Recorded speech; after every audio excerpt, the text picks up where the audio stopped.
of such a tumultuous year of 2020. So welcome everybody. And I'd like to start with making an acknowledgement of country, which is a tradition in Australia and a very good tradition. I wish to pay my respect to First Nations peoples who belong to the lands on which we meet. I pay respect to elders past and present, as well as emerging elders and leaders. I pay respect to the spirit of the land, and I particularly acknowledge the Indigenous people of the Yungal and Larrakia nations in Northern Australia, and I welcome the people of Northern Australia who traded with Sulawesi, Makassar for over 400 years and still maintain strong arts, cultural, linguistic connections to southeastern Indonesia. So welcome everybody, and thank you for making time to join with us. I'd also like to acknowledge distinguished guests from the Southeast Asian Ministers of Education organisation, in fact the Director of the CMEO Secretariat, Dr. Ethel Valenzuela. Welcome to today's event, and thank you for your ongoing support of the ASEAN-Australia Education Dialogue. I'm very pleased to say that CMEO and the ASEAN University Network are both on the advisory committee of the ASEAN-Australia Education Dialogue, and we very much value their support and input. So with COVID-19, like everybody else in the world, we've adjusted our model of dialogue and communication. We went online in the middle of the year. We've hosted a series of both country-focused webinars, Malaysia, Vietnam, Indonesia now, and also some specific sector webinars. And we've been working with the higher education sector, the vet sector, the English language sector, digital delivery, and in 2020, we'll be pleased to work with the schools sector. I'd also like to acknowledge the sponsor of today's Indonesia country-focused webinar. That's CQ University Australia. Many of you will know it as Central Queensland University. Now one of the Australian universities with a strategic focus on Indonesia, which we'll hear about soon. And I'd like to thank CQ University for their sponsorship of today's event. It's now my great pleasure to welcome for the opening official address, Pak Imran Hanafi, who's the Education Attaché from the Indonesian Embassy in Australia. And I'm also pleased to note that Pak Imran Hanafi is an alumni of university in Makassar, Hasanuddin University. And we welcome Pak Imran to say a few words of welcome. Thank you, Pak Imran. Thank you, Michael. Assalamualaikum warahmatullahi wabarakatuh. May peace be upon us all. Very good afternoon. Bapak Michael Fay, Director ASEAN Focus Group. Ibu Profesor Duya Aristina Pelubuhu, Rector University of Hasanuddin. She is my boss. Yeah. Bapak Alastair Dawson, Vice President Global Development, Central Queensland University, Australia. Bapak Kevin Evans, Indonesia Director, the Australia Indonesia Center. This is my old friend since I was a student in Hasanuddin University.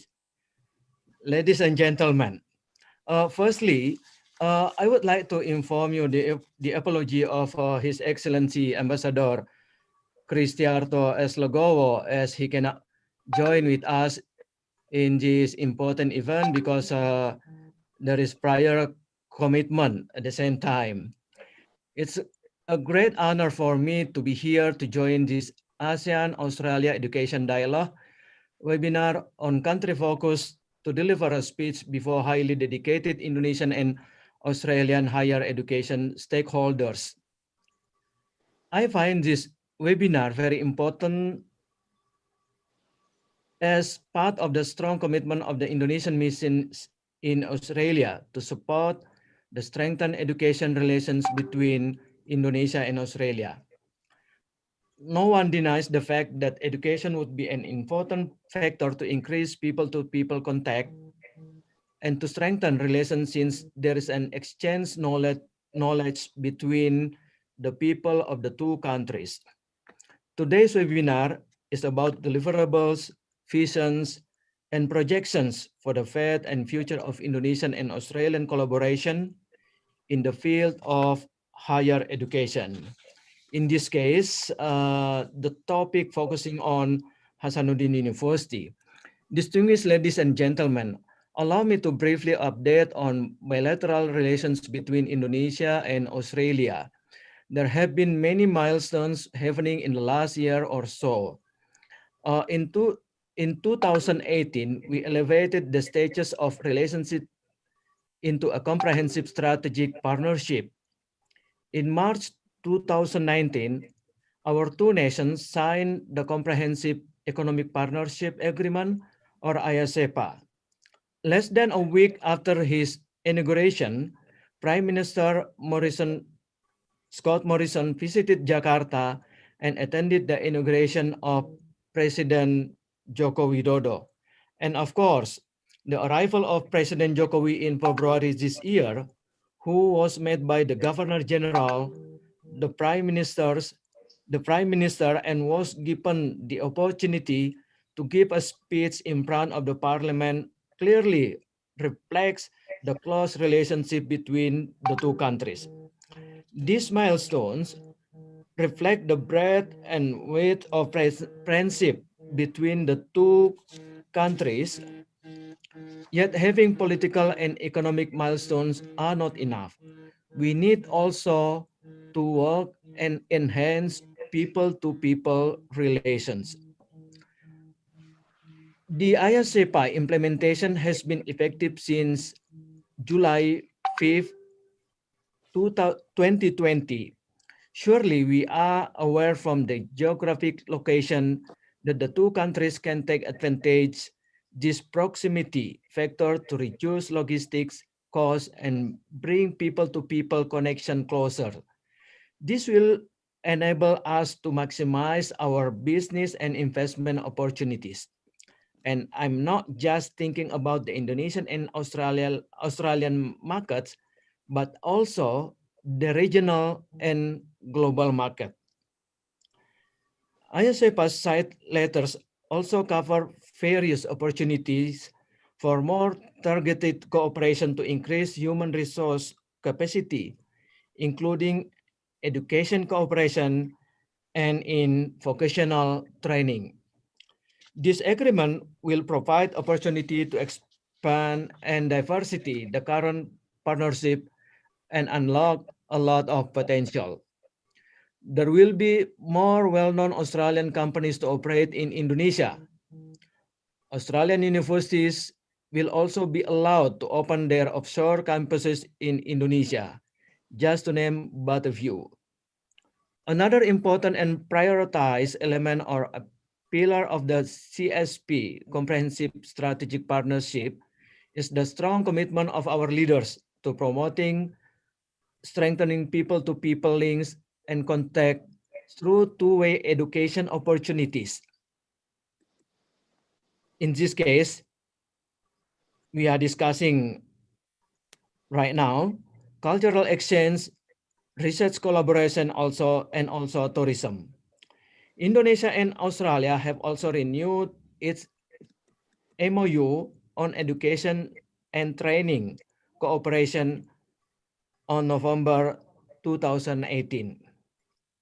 Right now, our record shows that nearly 21,000 Indonesian students undergoing various academic level and degree in Australia. The numbers are 1/3 of total Indonesian diaspora living in Australia. Meanwhile, education is Australia's largest service export, and it's also Australia's largest service export to Indonesia. So Australia approximately takes 25% of internationally mobile Indonesian students since 2007. Currently, Australia is #1 destination for Indonesian students studying abroad. We are currently deepening and developing this mutual beneficial cooperation with programs such as scholarship, research collaboration, transnational education, specifically dual degree programs, alumni engagement, qualification recognition, and also vocational education and training. In this topic of our discussion, in which we see University of Hasanuddin and particularly University of Central Queensland will discuss what can they do among them. In this case, I think University of Hasanuddin can take opportunity how to increase the possibility to make collaboration with Central Queensland, University of Central Queensland in the field of husbandry, because if I am not mistaken, University of Central Queensland leading in husbandry. As part of Indonesia-Australia Comprehensive Economic Partnership Agreement, Monash University has announced to establish the postgraduate campus Monash Indonesia. We are open to the possibility of other universities in Australia to establish research center that collaborate with Indonesia's research institution. ANU has declared the opening of a research center in Indonesia also. And of course, and Michael Fay has, mentioned to us that University of Central Queensland has established office, university branch office in Jakarta, in which one of the collaboration with Bakri University. Before I conclude, allow me to share my optimism in the age of unprecedented pandemic.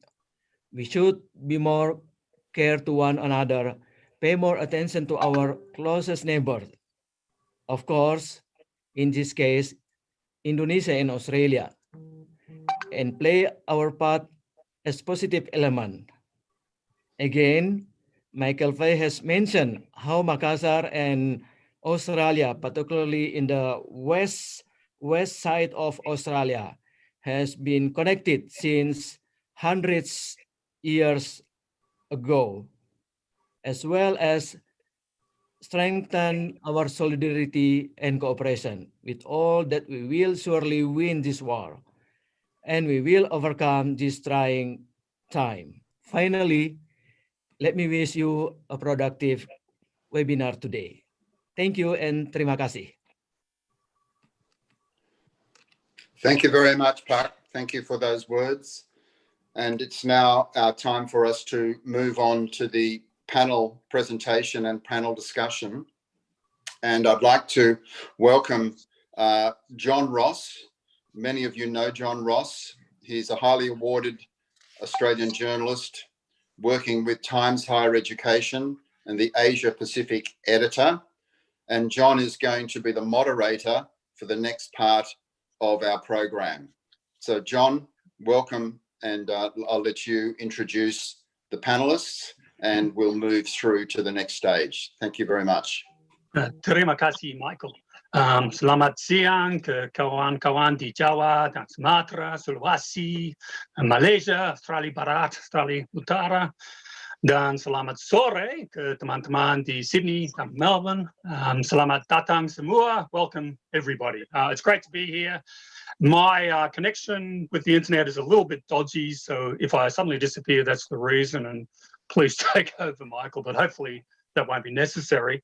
So in Australia these days, the conversation is always about China, but as we've been hearing, it's Indonesia that's Australia's longest standing trade partner.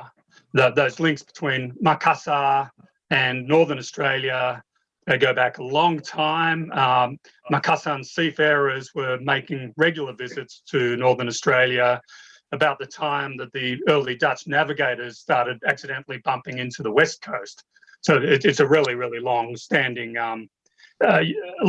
relationship, and the traces are still there. It was very influential relationship. It wasn't a bit like our relationship with China these days. It wasn't necessarily always harmonious, but it was very influential.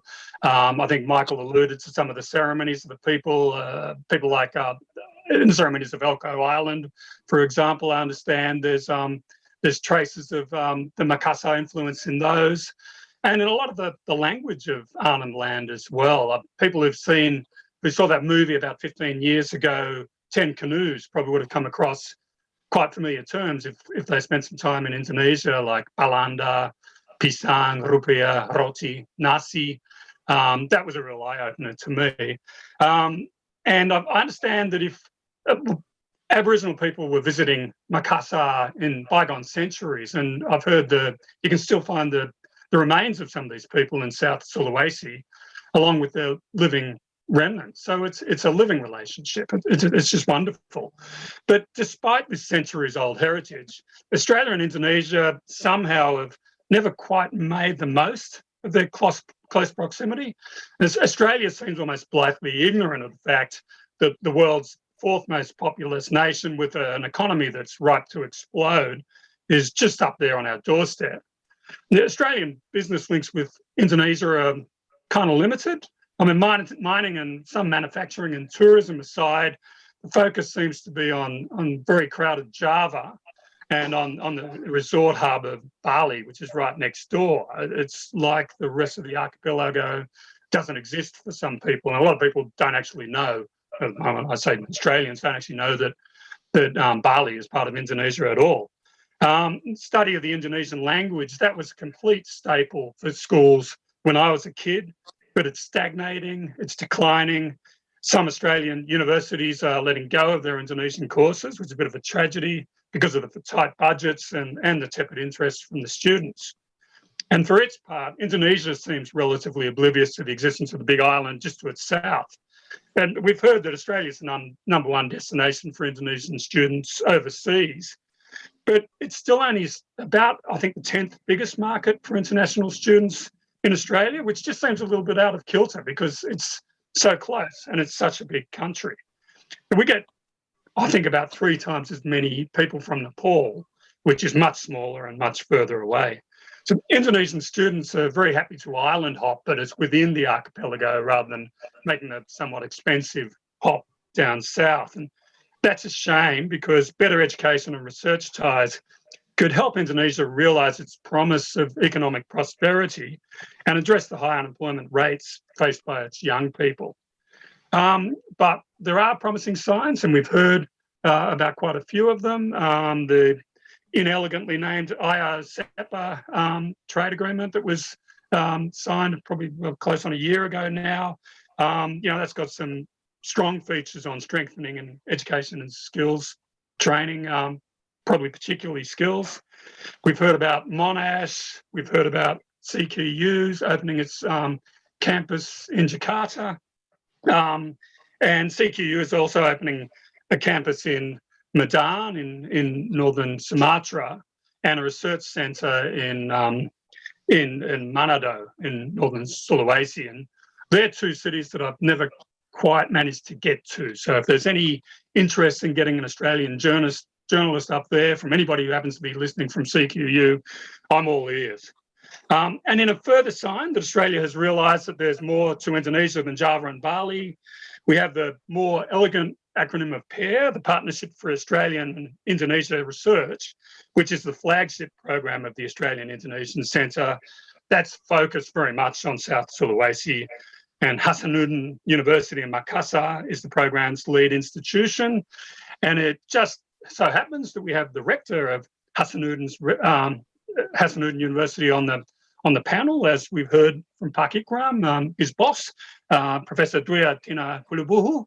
I might start with you, Ibu Dwi, if I could please. Before we get onto the research relationship between the two countries, can we start with some of the issues around teaching, specifically how Hasanuddin and the other universities in Indonesia have managed the pandemic? And can you also tell us something about the double degrees that Hasanuddin is offering with some of its Australian partner universities? Professor Dwi. Thank you, John Ross. Before I start to share some information and ideas from our experience, I would like to greet and thank to Michael Fay and our beloved education attached to Indonesia Embassy in Australia, Pak Imran Hanafi, my colleagues. We are the same lecturer from the same faculty at Hasanuddin University, and also to all panelists, all the distinguished guests, participants, and when the adanya slide, I have slides, John. It's okay. A few slides, and try to do fast. Well, langsung. When the pandemic, COVID-19 pandemic attached, we immediately formed UNHAS COVID-19 Task Force atau namanya Universitas Hasanuddin, UNHAS COVID-19 Task Force to provide assistance to the community through UNHAS Hospital. We have our own hospital and its medical team and also through the faculties. Our task force, UNHAS task force, is very active in participating also in economic and social recovery for the community, especially in distributing help and economic assistance, provide counseling about COVID-19, all involved, lecturers, students, the medical team from the hospital, and also alumni and our partner. And very active the task force. We also, UNHAS also as a focal point to South Sulawesi's task force for COVID-19. Our analysis and advices from our experts, our team, are the main consideration for the provincial government to make decisions and policy in handling the COVID-19 pandemic. Well, I'm proud to say that our hospital is completed with a biosafety level 3 laboratory and with the advanced equipment, and Swan Mine Referral Hospital for treating COVID-19 patients. We also, as other university, also undertake research and innovations, develop innovation to solve the pandemic problem. One thing that I can say here is we in March conducted a rapid test and follow with swab for the needed for all lecturers and staffs at Hasanuddin University. This is to be an example to all institutions in the province to follow, to take the active action for us in breaking the spread of COVID-19 pandemic. At the time, many resistant to do this test and moreover to swab because some fairness and so on. But we try to show how all the lecturers are undertake the rapid test. Lanjut. Next. Our university, established in 1956 regarding the work collaboration with partner in university. We are doing now. Right now, we are recognized as one big university and best university in cluster 1 in Indonesia. Right now, we are pursuing to be reach world-class university ranking better. And to us, a collaboration with a partner university in Australia is the one strategy track to reach. We actually lanjut. Next, appreciate to establish the program cooperation with partner university in Australia because it's quite simple. based our experience, we have a quite simple administrative procedure we have to follow. However, recently cooperation with Australian partner have decreased only 20% from all international partners at UNHAS.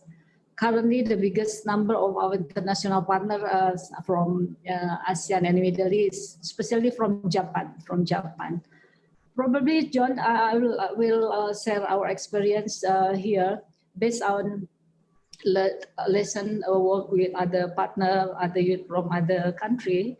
Australian university need to further enhance their promotions and provide more grants in facilitating to various program to university in Indonesia.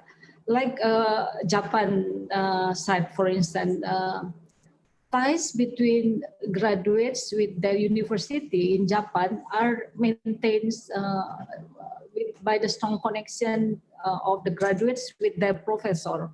So the professor by the university in Japan is allowed to setting up the postdoctoral programs and also to look for the prospective doctoral students or fellow to be their students. That can be a good example, for instance. Then I think our partner in Australia is quite weak in this kind of work. Okay, next about our program in double degree, dual degree, and research and other events. Right now, the current program that running is with some university in University of Queensland, but double degrees like that run right now is with Griffith University and Melbourne University. But with University of Queensland and Curtin University, Monash University, and University of England is research collaboration and joint organization of the conference, seminar, webinar, and other academic event. So we are still weak in this program of double degree. Many challenges, including the scholarships and the capacity of the new coming student can fulfill the IELTS and some standard required by the Australia University. Okay, I would like to share another very short about our experience to do research collaboration with university in Australia with our partner. One is this pair partnership for Australia-Indonesia research facilitated by AIC, Australia-Indonesia Center. This is represent an example how bilateral partnership that strategically to respond the real world challenge. This is done through taking a place-based approach in South Sulawesi. So why South Sulawesi? Because South Sulawesi is the hub of eastern part of Indonesia, and this region now is one of a priority area of President Jokowi interest. For the first time also in the history, the first railway line is being built in South Sulawesi at about 1.5 kilometer line between Makassar to Parepare. That it's part of Trans-Sulawesi railway plan. So this research is very interesting because it's get support from stakeholders to ensure the pair research is demand driven, and the research will be used by the evidence for policy making, especially to solve the problem that face in regard to the development of railway line in South Sulawesi province. This is the strength multidisciplinary research-based system, and like the engagement of stakeholders, policy makers, the government, and the people to identifying what is the research question and what the needs to be as the output of research that can be completed the problem related the development of the railway line in South Sulawesi. And the second is our research is also this is rice, seeing rice is done in several countries. It's revitalizing informal settlement and the environment. It also interdisciplinary research. We collaborated with our Faculty of Public Health and Faculty of Engineering, collaborated with Monash University and the Mayor of Makassar City. Started in 2018. This the demonstration plot located in 12 sites in Makassar. Of course, as other rice research, the objective is to improve the human, environmental, and ecological health in informal urban settlement in Makassar City with water-sensitive approach. Also to improve, also can be benefit to improve the life of women, men, girls, boys, to strengthening the access on the essential water and sanitation services, and also creating a healthy environment, of course. Now, the challenge is during this research, especially rice, it's about moving sample to bring abroad of several sample of living thing from the laboratory at our university at UNHAS. It's not easy actually. So we have to develop and renew our legal document, and we have to adapt to the assessment cycle. We process having renew ethic and to transfer our material. So this is a long procedure, but we learn a lot about this. It's not easy one. I think that's all that I can share at the moment. But during discussion, I will give some more information needed. Thank you very much. Thank you very much, Bu Dwyer. And that explanation of PAIR probably is a good opportunity to move on to Kevin Evans, who's the Indonesia Director of the Australia-Indonesia Centre. Kevin, what's the significance of having such a big, strong, sort of collaborative research program focused in South Sulawesi rather than the kind of traditional hub of Java? Yes, good morning. Good morning, everyone. Thank you very much for the question, John. Bu Dwyer, Pak Imran, Michael, and all friends. Thank you very much for being here today. Much of what I was going to say has already been outlined very elegantly by Professor Dwyer. So let me see if I can fill in a couple of other things, maybe from the perspective of the AIC as well.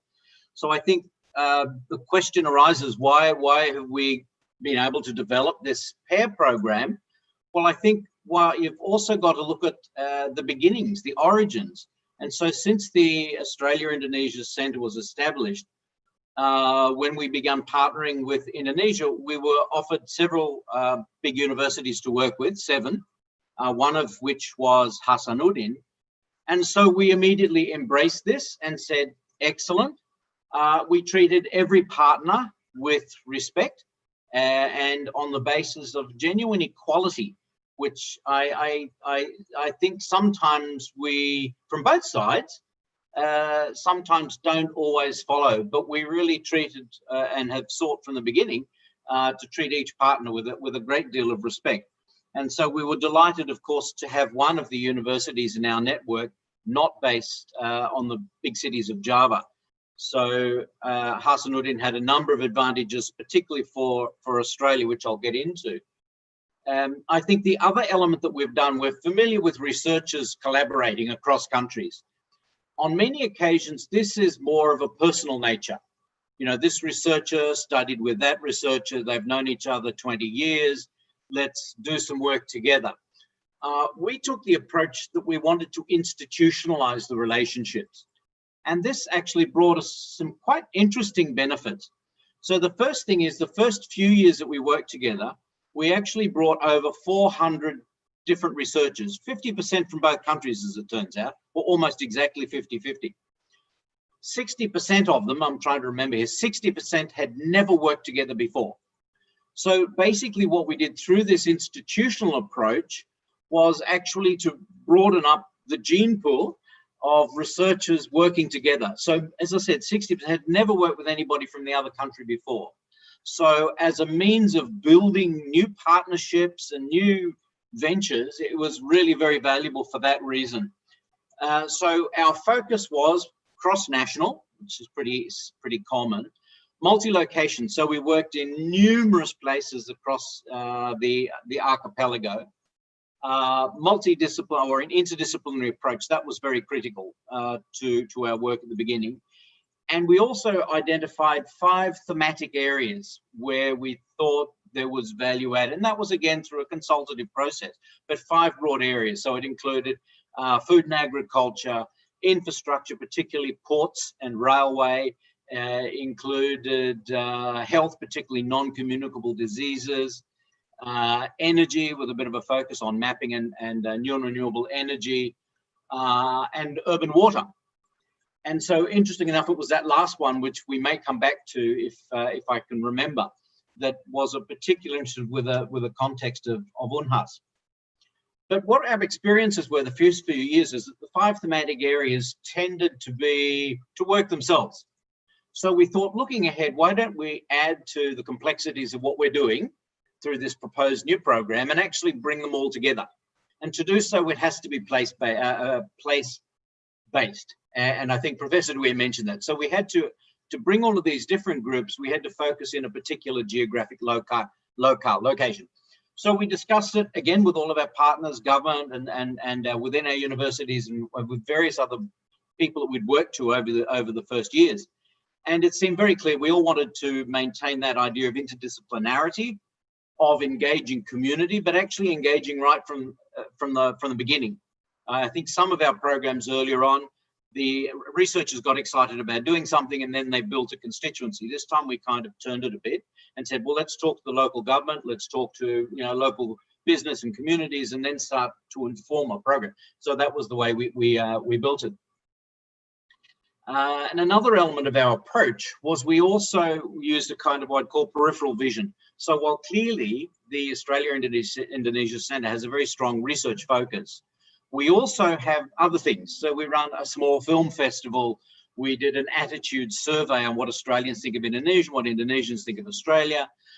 We also ran leadership programs with a number of ministries, including Foreign Affairs in Indonesia, the Financial Services Authority. So through that, we built a broader network of people that we could ask questions to, we could bring into a conversation. So I call it a kind of a peripheral vision to support our core research process. So having looked at all that, everyone said we want to be involved in a big national project.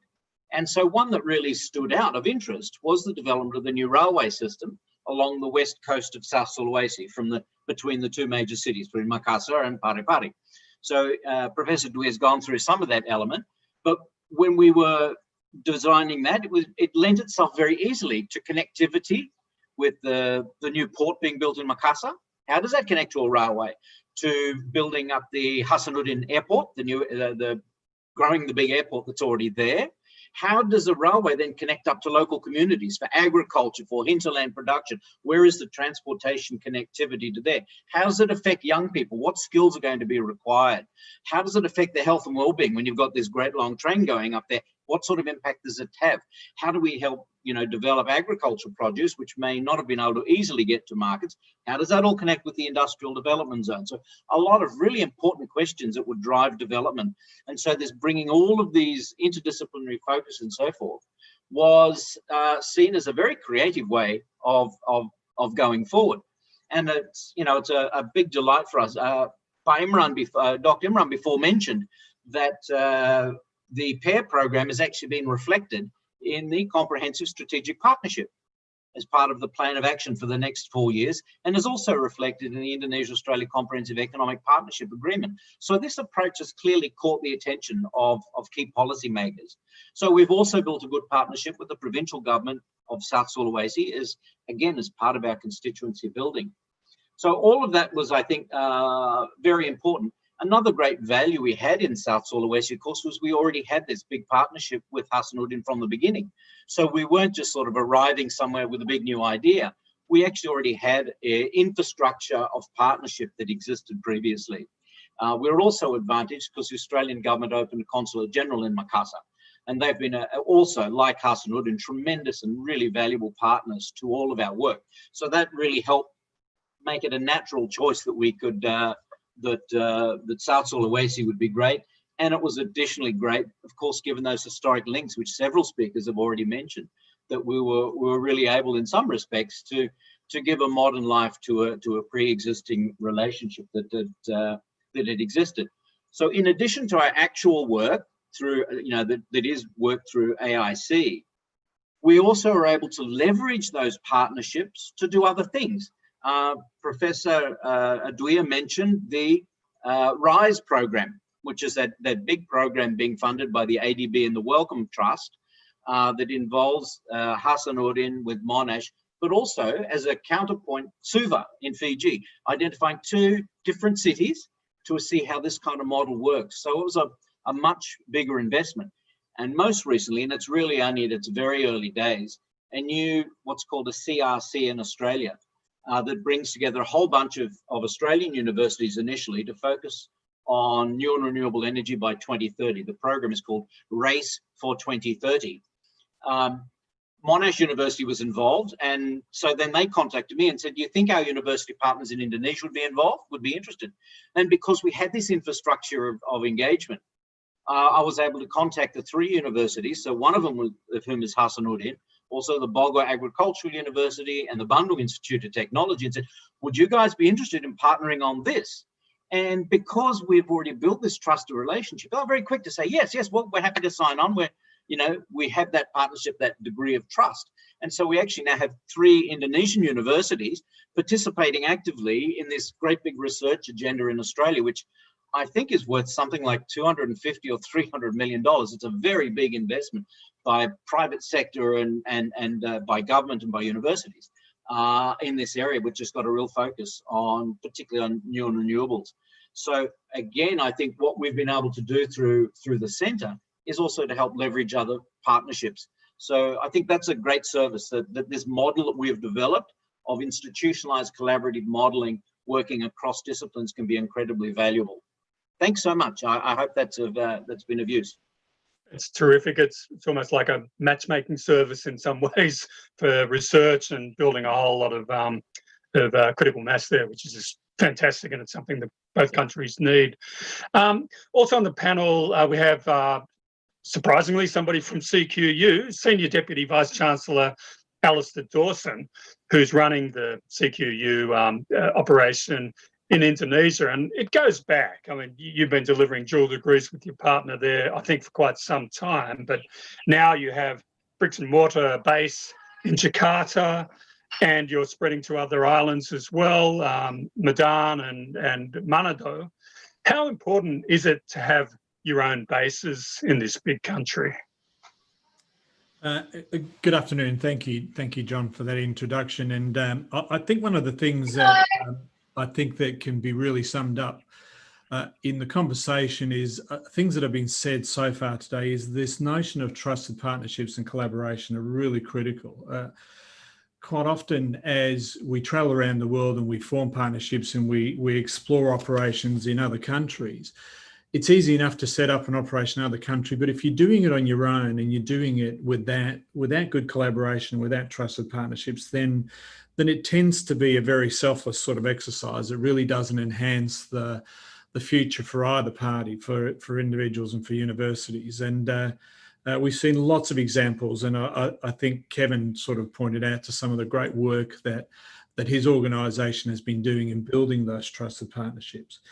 For us in Indonesia, and I think it was mentioned earlier in the conversation, you know, we are neighbours. We have been very close neighbours for a long time, and yet we seem to have been more distant in some regards than we should have been as very close neighbours. And so as a university, we've been fascinated by the opportunities and by the close working relationships that we've typically had when we ventured into Indonesia. And one of those earlier partnerships was obviously with Bakri University. We also have partnerships with Unsrat and with Universitas Indonesia, among others. And they've been really valuable for us, not as one-way partnerships, but very much as true collaborations. We never go into a partnership where we don't expect that we will learn as much as we will share.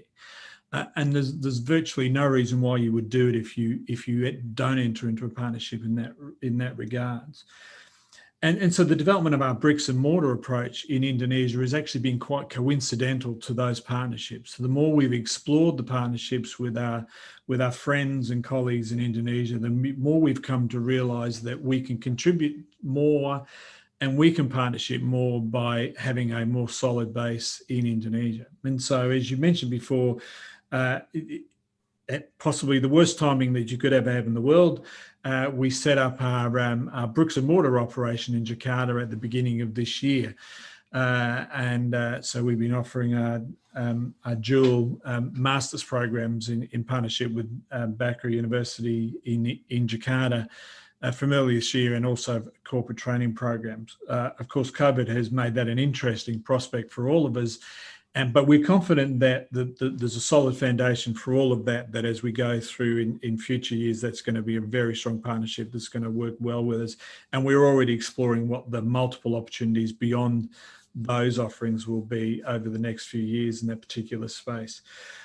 As a university that prides itself particularly in the agricultural research, particularly in beef research, for those who don't really know CQ University, it tends to be a mouthful to say. We started as a university 50 years ago, relatively short period of time, in a place called Rockhampton, which is in central Queensland. It's ultimately known in Australia as the beef capital of Australia. And so our specialty is particularly beef and beef production. And a lot of our research is around that particular area.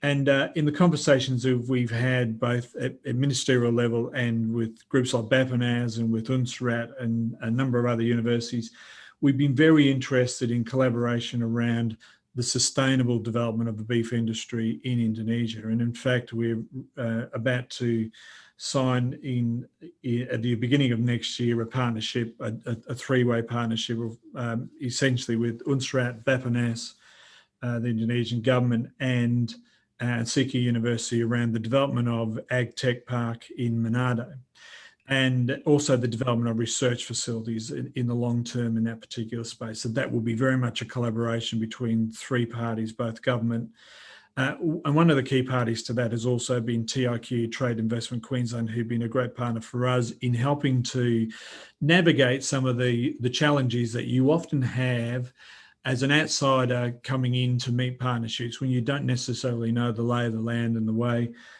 in helping us to navigate our way through some of those shores as well. That's going to be a really interesting partnership for us over the next 4 or 5 years in developing both with Australian industry groups, developing beef industry supports, and in combination with Unsrat in coming years. And we expect that to be very big, certainly over the next 5 years. The next part of our journey, of course, is, as you mentioned, John, that we have been very keen to establish a campus in our own right. And particularly that's the process we're working through at the moment with our president director of our company in Indonesia, Pak Henrik Hallam, who is Professor Henrik Hallam. And that is to build a campus which we're currently in the process of getting established and working through the approval processes in Medan. And Medan is a really important area for us in that, as I think was mentioned also, there's so many things happen in Java, but certainly in Sumatra and Northern Sumatra, there are some enormous opportunities, some great partnership opportunities, and some in offering a full suite of courses through undergraduate, postgraduate and research programs. We've been very enthusiastic about what the future might hold there. So we expect by the end of, certainly by the end of 2021, we will have an operation campus operating out of Medan, and we're very excited by that prospect.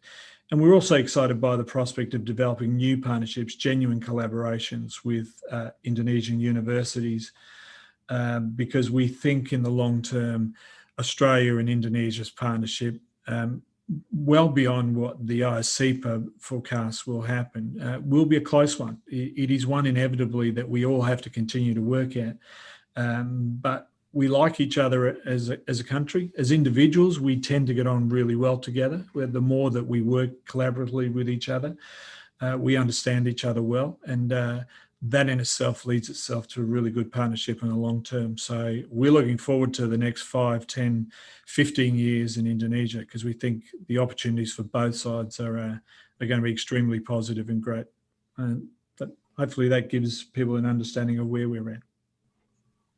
Look, thanks very much for that. And look, I'd like to move into the panel sort of interactive part of the discussion, and I'd urge delegates to put your own questions to these fine panelists. As I understand, you use the chat function to do that, so please fire away. But look, if we could start with a topic that's really interesting to me, partly because I was writing about it yesterday, but it's always been something I've had a bit of a passion for, and that's language, and specifically the Indonesian language.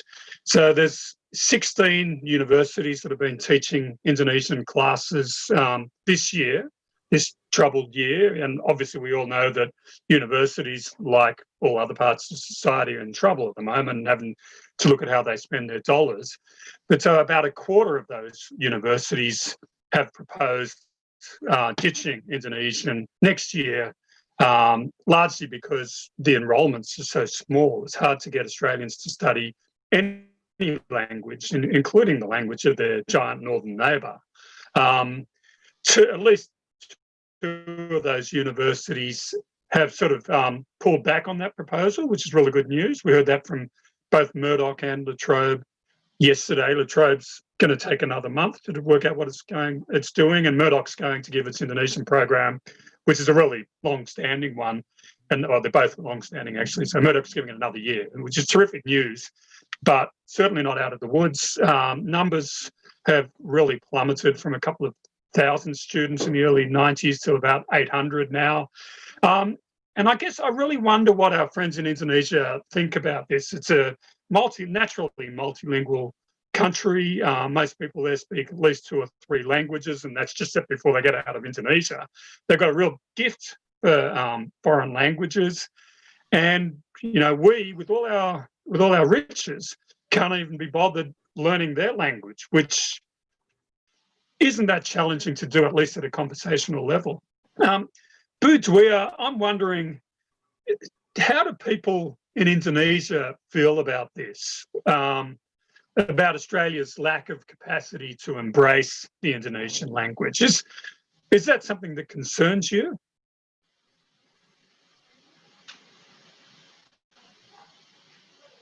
Or if anybody else wants to grab that question? John, I might jump in if that's okay, and I agree with you. I agree with you wholeheartedly on that position.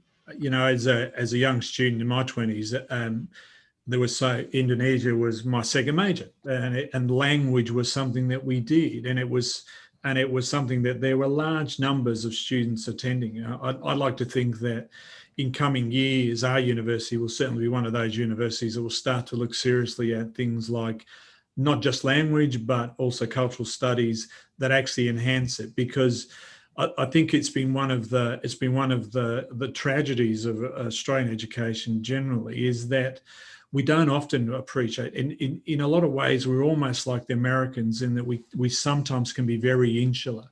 We love to travel, but we don't like to study and travel in Australia. It's been one of the great weaknesses, and we are much the richer for doing those sorts of things. So we have an obligation as economies start to recover to think seriously about the opportunity for there. And, particularly, as I said, our investment of our university in Indonesia will be significant in coming years' time. And those opportunities of both encouraging Australians to think about studying in Indonesia, but also participating language will be really critical for us. It's certainly one of the areas that we will have to think seriously about if we're serious about the long-term partnership and commitment. You could make an argument these days that learning foreign languages doesn't have the functional necessity it had even 10 years ago. I mean, I speak a bit of Indonesian, but this thing does it much better than I do these days. And, I've been to other countries where I don't speak a word and got by with the app. So it doesn't have the functional requirement that it had in decades past. But I'd argue that there's a real social and cultural advantage in being able to speak each other's language. And it's just really good fun as well. Kevin, you operate this fantastic matchmaking service for researchers. How important is that, the kind of mutual understanding and respect, cultural understanding that you get, for example, through joint language? Look, I think I started Indonesian at high school, so I'm a bit of a long-termer and carried it through uni. So I was one of those lucky ones that had that opportunity. Look, Mr. Google can get you so far, and it's good for transactional. I think it's okay for transaction. If I'm visiting Afghanistan and I don't speak Persian or Pashto, but I want to buy something at the market, I can sort of type it in and show someone. So it has that. But I'm not going to get to know the people. I'm not going to understand the circumstance. And so often I hear silly expats in Indonesia will say, I can read the Jakarta Post. I kind of know what's going on. And then I contrasted that with saying, well, actually, you don't know what you're not getting. And you certainly don't know what you're not getting in your workplace. And I never understood that attitude until I went to Afghanistan for a year, where I speak neither of the languages they speak there. And I think it would have been easy for me, without my Indonesian experience, to fall back onto the arrogant position of saying, oh, yeah, I can survive in Afghanistan without just with English, because I didn't know what I wasn't getting. And so, in fact, you kind of live in this little bubble of comfort to think that you're okay, but you're missing out on so much. And particularly on the cultural side, and now Indonesian, I'll say, and I can say this because I've had psychological treatment or psychology treatment where it told me this child has no capacity to learn a foreign language. So I can say with absolute clarity, I'm not naturally inclined to learning a foreign language, and my failed attempts at learning everything from Bugis to Japanese to Persian attest to that. But the fact I was able to do it with Indonesia is just, this is an incredibly learnable language. But the cultural aspects are incredibly important because much of what's said in Indonesian is not said.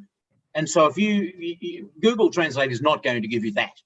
And so there is incredible value to doing, to understanding that. And I don't think Indonesian is the only language where that's the case. To understand the context and so forth that people are discussing, that's really where you get to understand. Otherwise, you're just getting cold translation. It's rather arithmetic. And I think you miss 90% of what's actually needed for the communication process. So I think it's actually critically important I think every kid should be at least bilingual. And certainly I see the value here of living among a community where being monolingual is pretty much unheard of. So everybody has within their brain the wired from a young age to be able to think and operate in a multiplicity of languages. And that, I think, is an incredible intellectual skill. That arrogance that you were talking about, I mean, we could talk about that a little bit more broadly. Does that creep into some of the research relationships you're seeing? And is that a problem? I would say it more comes from an attitude and a traditional way that people from both countries have often engaged. One that always struck me as very interesting when I was first engaging with one of the ministries. And they said, oh, this is all very interesting what we're doing, Pak Kevin, but do you think we could get a couple of scholarships, And I said, look, that's not what we do. But actually, I want our researchers to learn from you. And suddenly people sat back and you saw, really? Oh, and so you saw an openness, an opening up of a willingness to literally engage as partners. And I've also seen it on the other side. We say, well, let's see what we can do, with the Indonesians. And I said, no, you're going to listen, Professor, to what they've got to say, because they will have things that will really help you. So it was really about getting people to see genuine equality in partnership. And I think, given the fact that, broadly speaking, we're two big middle power countries in our own rights, in our own regions, it seems a bit odd that we have this odd gap in the way we treat each other. So for me, actually, it doesn't matter what the language as such is, but it's the way, the mindset you bring to that relationship. And that I think closes an awful lot of gaps and opens up a lot more opportunities for working together than if you approach it with a traditional kind of a mindset. That's certainly been my experience in the research work that we've been doing. Thanks for that. Look, we have a question that's come through from Mud Sayuti from Universidad Ahmad Dahlan in Yogyakarta. It's a bit of a long one, but I'll give it a shot. The current Minister of Education, Mr. Makarim, emphasises the essential role of TVET in developing more productive young generation, for example, by forming new Directorate of Vocational Education, which has never existed before. And policy changes and programs in TVET are on the way at the moment. As you may be aware, the programs related to Merdeka Belajar, the freedom of learning, and Campus Merdeka are flexible ways to study at tertiary level. They open big opportunities for cooperation between Australia and Indonesia, for example, in the area of skills transfer, credit transfer, and skills recognition. So the question is, how will AAED or CQ University or the Australia-Indonesia Centre or TVET providers respond to these attractive opportunities for future cooperation? Alistair, maybe we could start with CQ University. You're a dual sector provider. How do you plan to respond?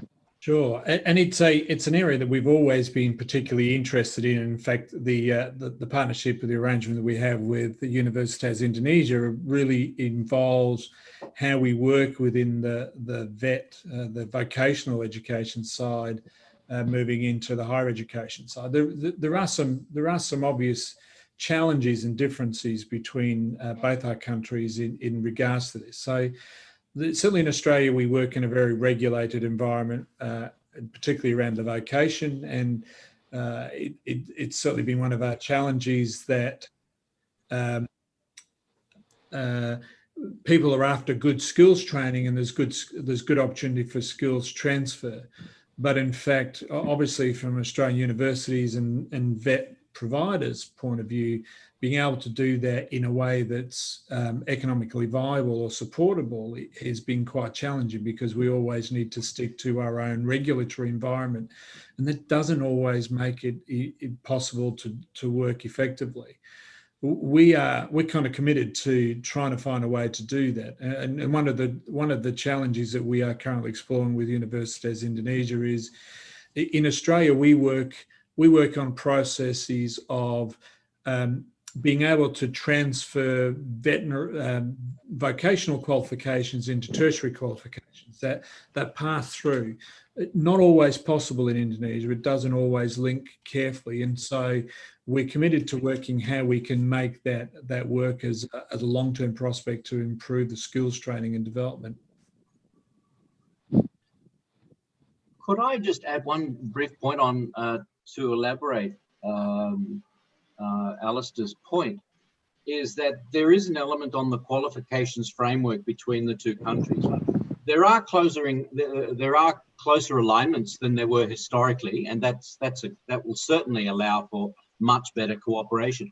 But I think a new one that I would almost recommend that Indonesia think about is, in addition to providing better sort of articulation between a technical qualification, say from a polytechnic or whatever, into a degree, but also look at something else that's happening in Australia, whereby kids at high school are able to begin getting what we call TAFE, TAFE qualifications for certificates and diplomas at grade 11 and year 11, year 12, so SMR 2 and 3, which allow them to very quickly, maybe within a year, get a full qualification from a technical and further, from a TAFE, from a polytechnic. Given that most Indonesian, a majority of Indonesian kids doing years 10, 11 and 12 are actually going through the vocational schools now, not through the general high schools. This almost lends itself very perfectly for being able to articulate from what you're doing in years 10, 11 and 12 into connecting to polytechnics for qualifications, which would allow you to quickly ramp up the D1, 2, 3 to 4. I think that would be a brilliant pathway that could be explored, and this might be some homework for the new director in education and culture to think about how this might be enabled. I think that would be an incredible step forward, and I think the experience that we've had in Australia, the states have obviously been able to do this, for how they've been able to move the qualifications framework to permit this to happen. Might be very useful learning and potential for exchanges on a policy level that might help move that forward. A question for any of the panelists, I guess. Do you think there is an opportunity, or do you think that's an opportunity that the Indonesian government or Indonesian education providers might avail themselves of?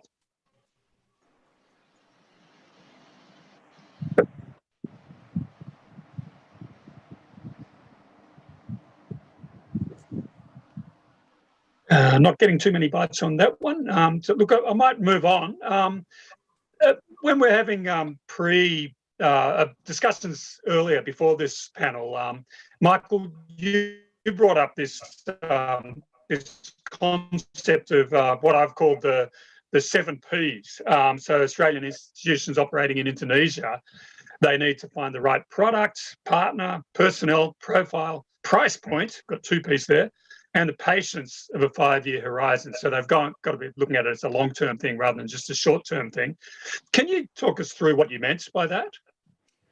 Well, rather than going through all of them, I'd just like to go on to the price point one, because the discussion so far has been about mainly research-intensive partnerships that have found a funding model, whether it's been from the Australian government or it's been from Indonesian government support or individual universities, the 4 Australian universities, group of 8 universities that are part of the Australia-Indonesia Centre, and the 7 Indonesian partners all putting money in to allow this to happen.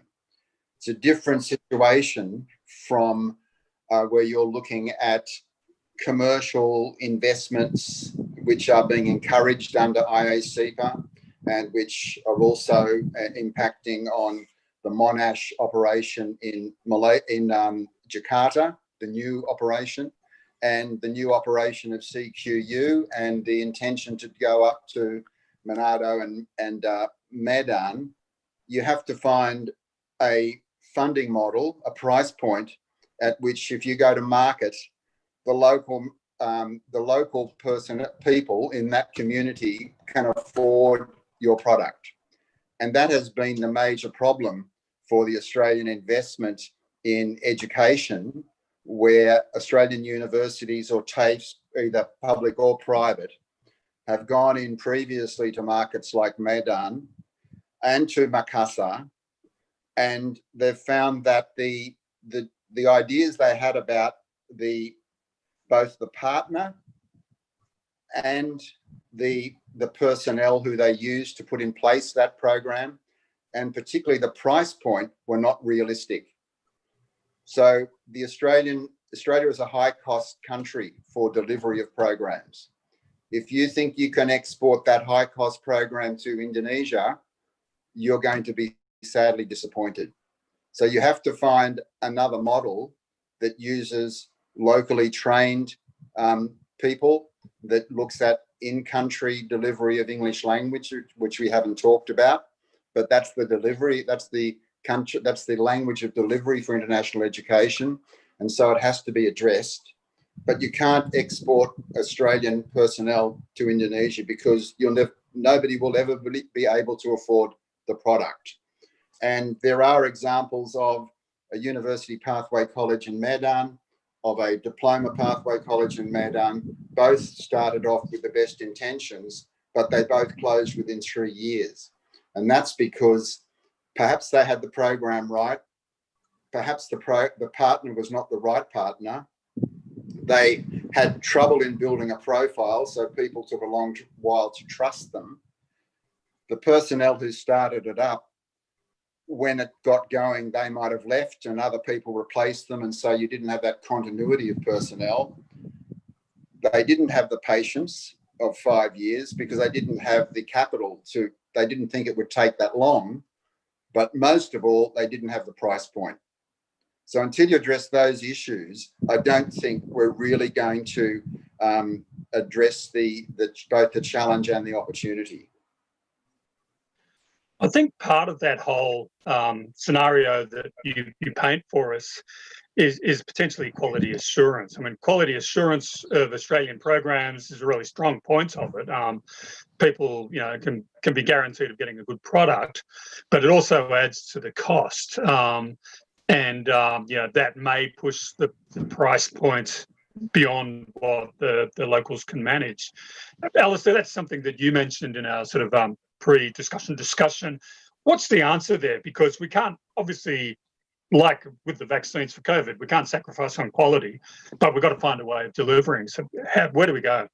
And it's a really good question, and the 7 Ps are a really good point for any universities considering these opportunities to sort of mull over and to explore carefully. From our perspective, certainly as a university in Australia, we call ourselves a university of access, and fundamentally we have a philosophy that says that everyone's entitled or should be entitled to have an opportunity to get an education through a university. Doesn't mean say everyone will, but in order to do that, then we typically price in Australia at a lower level. Now that's not to say that the quality is lower. It's just in Australia, most universities, particularly in the teaching space, are pretty well aligned, and all of the government data will say that, and will say that often universities of our ilk have as good a teaching program as any other university in the country. But it's the way that we deliver that allows us to be able to deliver at a lower price point.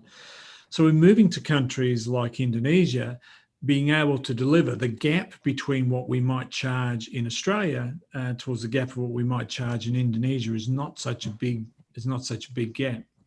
But Michael is really spot on when he talks about this issue of this concern about quality.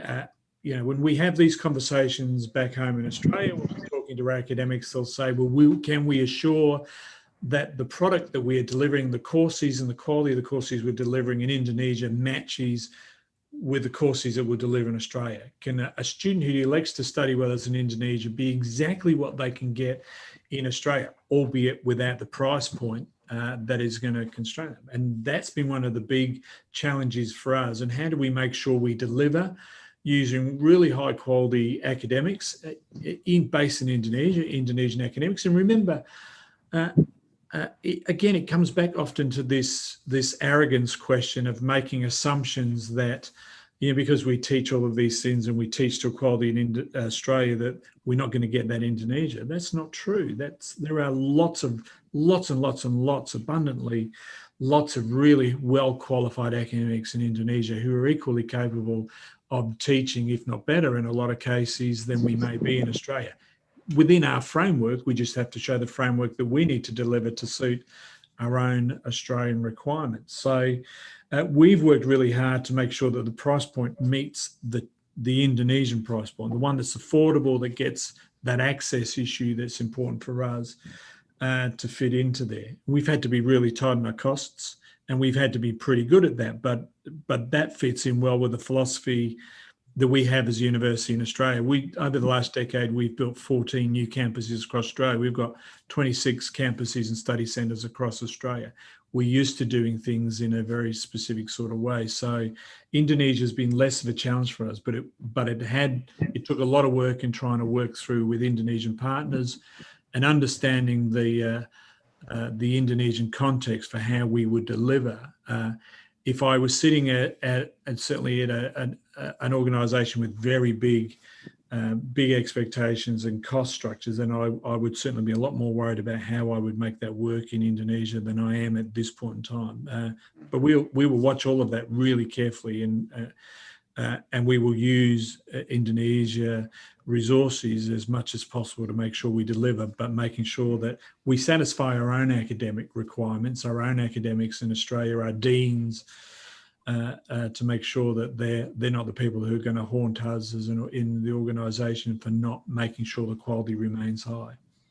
And importantly to note that our delivery will also have to satisfy TEXA arrangements. So whilst we're working closely with DICT, we're working to an Australian qualification. And so we've got to satisfy our own regulatory environment as well, even when we're delivering outside of country. And that's important for us.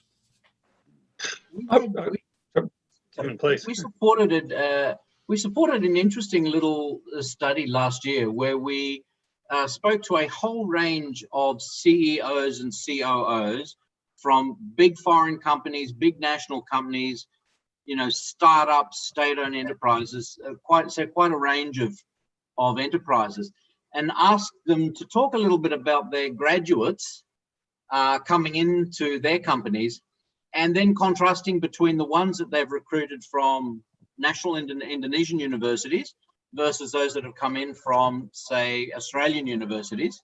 And one of the really interesting findings was that they tended, almost every one of them said, basically in terms of the science, whether it was economics or engineering, pretty much the same.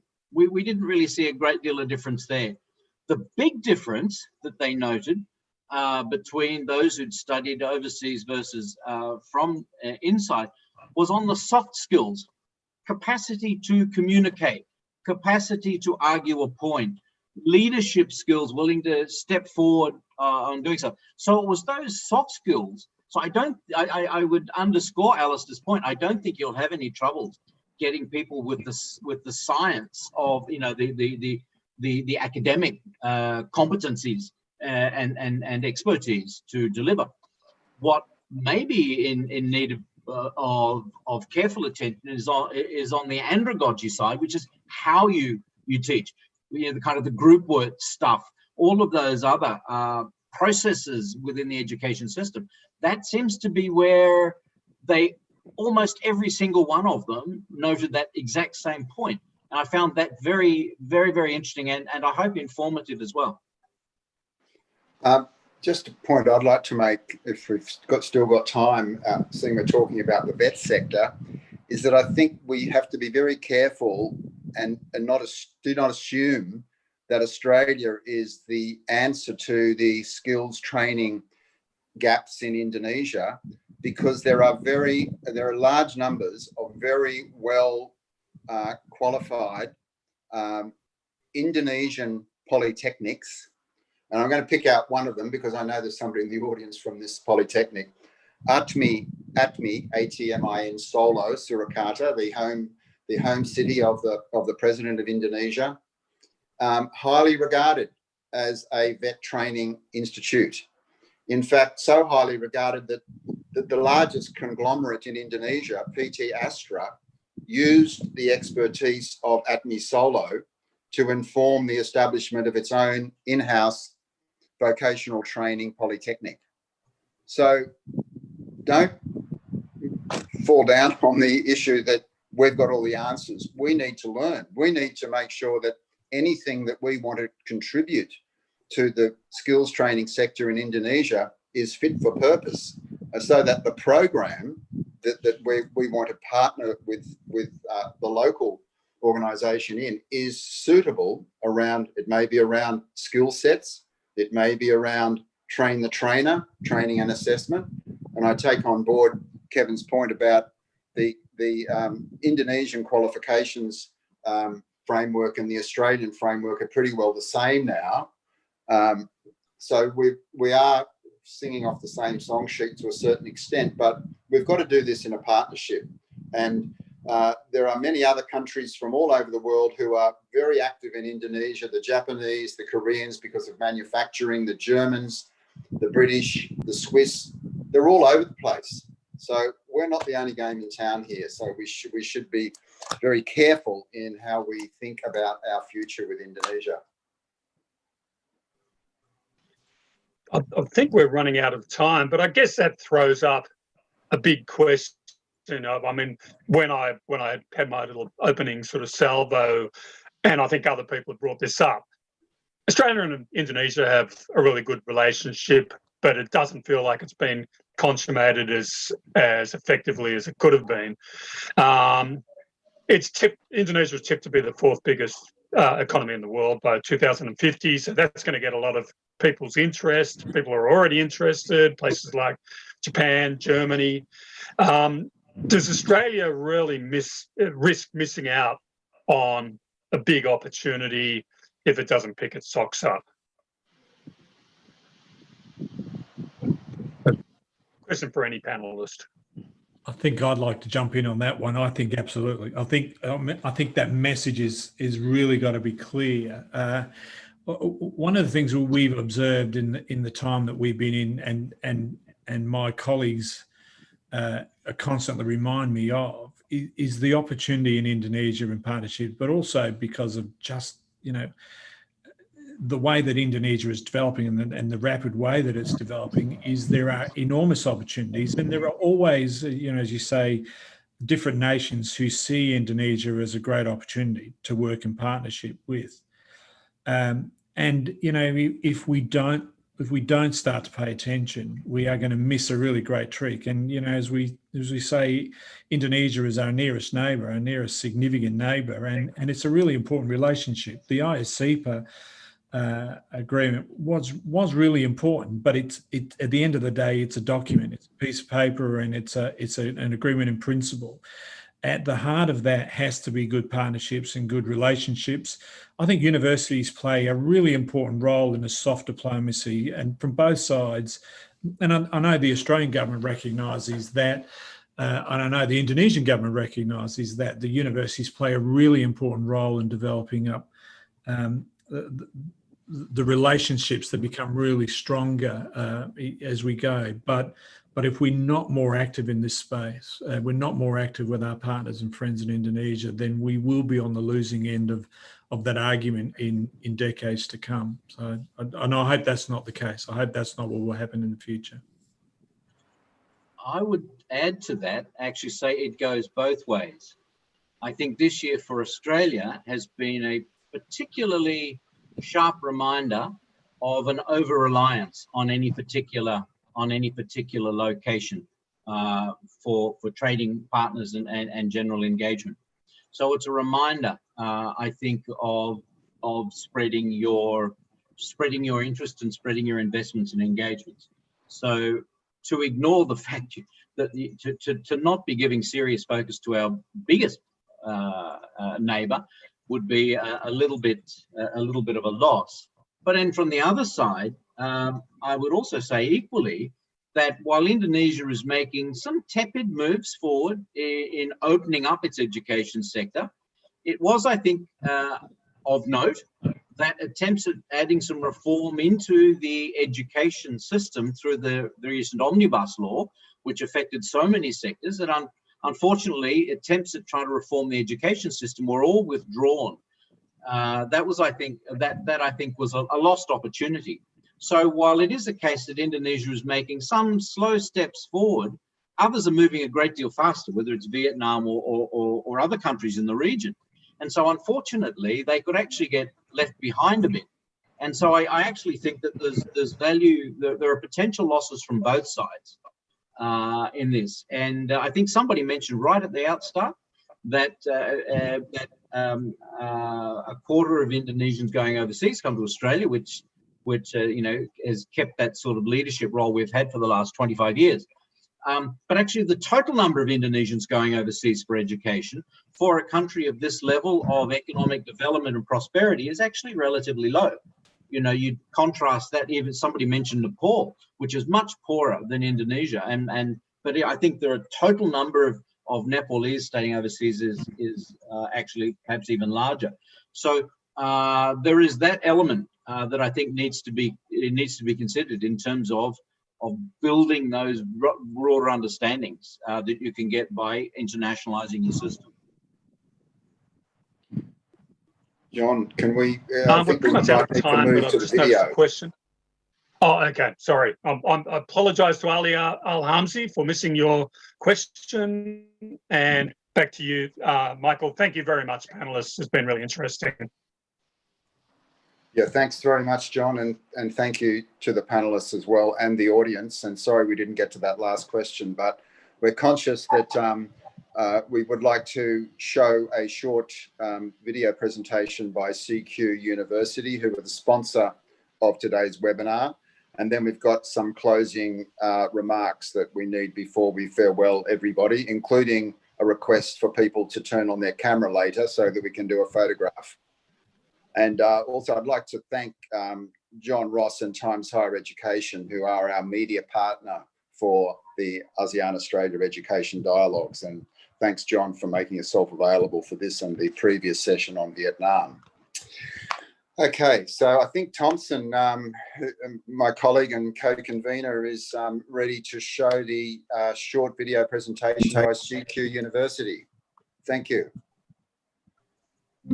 For over 25 years, CQ University has built a reputation as one of the largest and fastest growing universities in Australia. We are world leaders in graduate outcomes, with students enjoying outstanding starting salary and employment outcomes in Australia. Plus, our focus and commitment go well beyond the classroom. Join a global network and benefit from course features such as industry-focused learning, placements, volunteer opportunities, and an excellent student experience. As an industry leader in online education, we're geared to support you through the current climate of uncertainty, providing options to start study online now and transition to on-campus later. We recognise employers expect more than what's on your resume. You will develop in-demand professional skills through experiences focused on leadership readiness, academic integrity, and life skills. Learn how to make an impact through our culture of social responsibility and enjoy a range of support, career and leadership opportunities for personal and professional growth. Our graduates thrive. I'm working as an assistant accountant in construction industry. This was my first accounting job in Australia, and I got promoted after a year. CQ University provided me many platforms to go beyond my potential. This course provided me financial literacy, theoretical skills, as well as computer skills to secure my first accounting job in Australia. There are many casual jobs, events, and workshops organized by CQ University. These jobs gave me opportunity to meet people from various industries and increase my soft skill as well. Our worldwide partner and alumni networks provide connections to enhance your employment prospects. We're proud to have students and graduates who are part of the next generation of world leaders, influencing positive change worldwide. Explore our youthful and innovative university and enjoy an enriching learning journey. Where will your degree take you?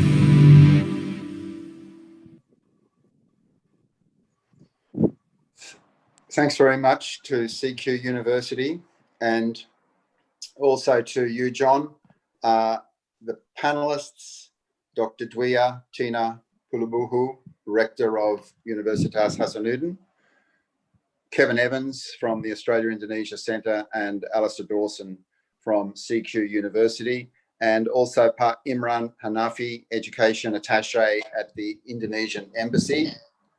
Thank you for your opening address. Now, I think we're going to ask people who are still here to put their cameras on. Is that right, Thompson? Could you just orchestrate this? Sure. Thanks, Michael. So we thought we might do a photography session, and I might request people who are comfortable we encourage you to put on your camera and find your camera. If you're on webcam, then look straight to your webcam. If you're on a computer or laptop, there should be a little camera on the top of a screen. And I'm going to count to 3. With the count of 3, just look straight to the camera and smile, and we're just going to take a photo of that. Okay. So With the count to 3, 2, 1, smile. Okay, and one more. 3, 2, 1, smile. Thank you very much. Over to you back, Michael. Thanks, Thompson.